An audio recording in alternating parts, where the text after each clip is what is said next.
guys, magandang tanghali po. So ito na po tayo sa bayan ng Atimonan. Ayan. Atimonan po. Ayan yung dagat guys.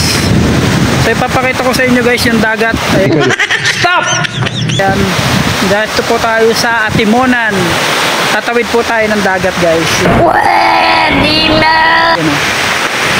Ayan, tara.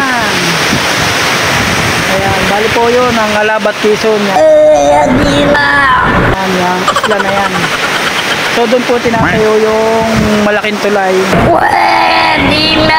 na magdudugsong sa galing papuntang Alabat, Quezon. So ayan po.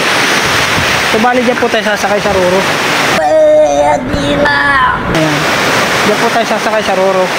Nakikita nyo, yan, dyan po tayo sasakay. So bali po dito tayo kumain sa likod ko. Ayan, dito sa likod ko. Diyan po tayo kumain sa loob. So may naliligo po ron, no? Ayan, may naliligo. So dyan po sa port na yan, dyan po sila dadala ng isda sa port. Ayan, sa port. Bali sa port na yan.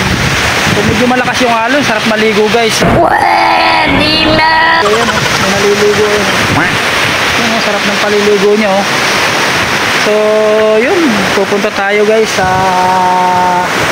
port ng Alabat. Doon tayo sasakay, pipirma muna tayo doon bago tayo sumakay sa Roro. So nakikita nyo guys. So ayun, samahan nyo si Mike Vlog papuntang Alabat Island. Let's go!